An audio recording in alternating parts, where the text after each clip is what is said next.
आज ही Doubtnut app download करें। Doubtnut पर होगा अब आपके सभी मैथ्स, केमिस्ट्री, फिजिक्स और बायोलॉजी डाउट्स का सफाया। बस अपने क्वेश्चन की फोटो खींचो, उसे क्रॉप करो और तुरंत वीडियो सोल्यूशन पाओ। Download now. नमस्कार दोस्तों, हम पढ़ रहे हैं महान कवि, महान गजलकार दुष्यंत कुमार की गजल को।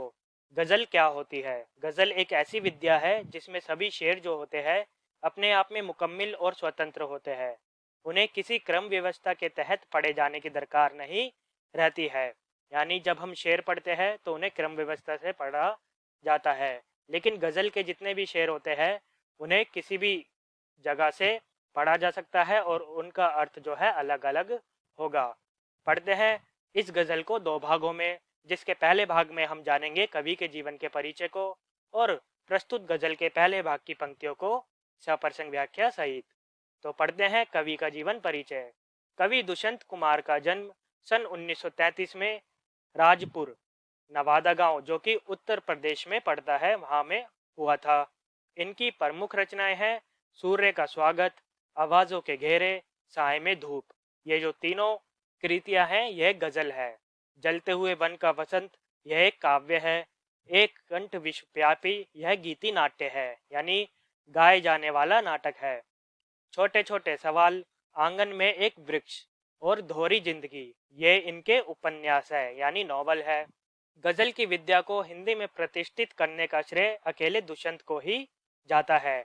इनके शेर साहित्यिक एवं राजनीतिक जमावड़ों में लोकोक्तियों की तरह दोहराए जाते हैं। तो दोस्तों, यह था महान गजलकार दुष्यंत कुमार का संक्षिप्त परिचय। दुष्यंत कुमार का निधन सन 1975 में हुआ था।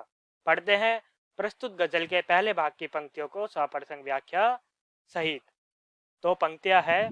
कहाँ तो तय था चिरागा हर एक घर के लिए, कहाँ चिराग मयस्सर नहीं शहर के लिए। यहाँ दरख्तों के साए में धूप लगती है, चलो यहाँ से चले और उम्र भर के लिए।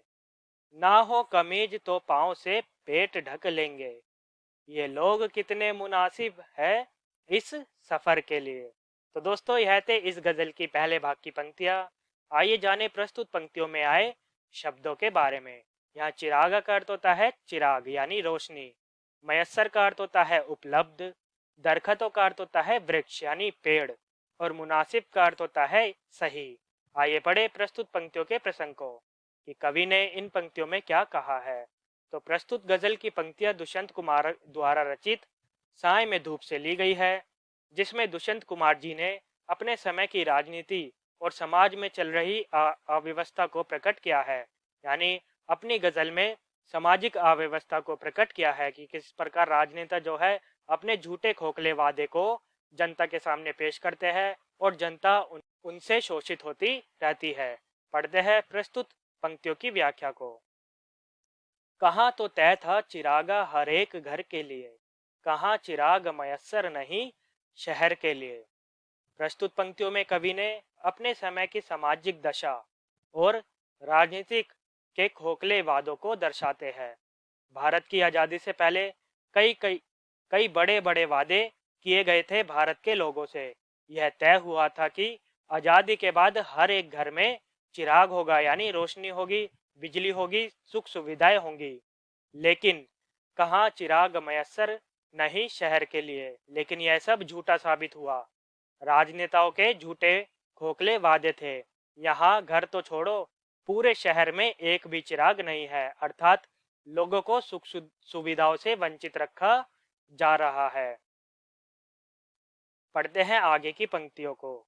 यहाँ दरख्तों के साए में धूप लगती है, चलो यहाँ से चले और उम्र भर के लिए।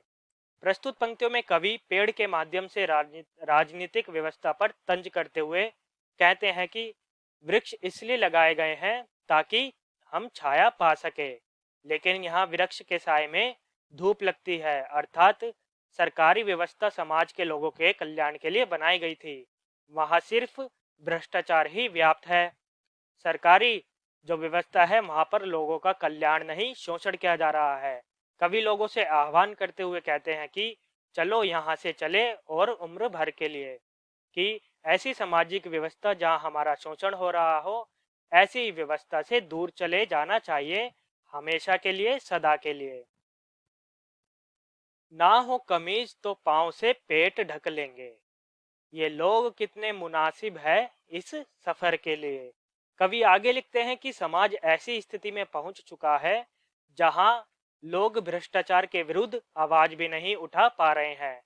वे सरकार और उसकी व्यवस्था से विवश हो चुके हैं और उन्होंने विरोध करने के बजाय अभाव में जीवन बिताना सही समझा है। यदि उनके तन पर कमीज नहीं हुई तो वह अपना पेट जो है पैरों से ढक लेंगे, लेकिन सरकार से प्रश्न नहीं करेंगे, उनका विरोध नहीं करेंगे। अतः ये लोग उन भ्रष्टाचारी नेताओं के लिए कितने बिल्कुल ठीक है, क्योंकि ये लोग उनका विरोध नहीं कर रहे हैं और जो भ्रष्टाचारी नेता है वह भ्रष्टाचार किए जा रहे हैं। तो कवि कहते हैं कि ये जो लोग हैं ये उन भ्रष्टाचारी नेताओं के लिए बिल्कुल ठीक है, क्योंकि ये उनका विरोध नहीं करेंगे, इन्होंने अभाव में जीना सीख लिया है। तो दोस्तों यह थी हमारी गजल के पहले भाग की पंक्तियां। इस गजल के आगे की पंक्तियों को देखेंगे हम अपनी अगली वीडियो में। धन्यवाद। क्लास 6 से 12 से लेके नीट, IIT, जेईई मेंस और एडवांस के लेवल तक 10 मिलियन से ज़्यादा स्टूडेंट्स का भरोसा। आज ही डाउनलोड करें डाउटनेट ऐप या व्हाट्सएप कीजिए अपने डाउट्स 8400 400 400 पर।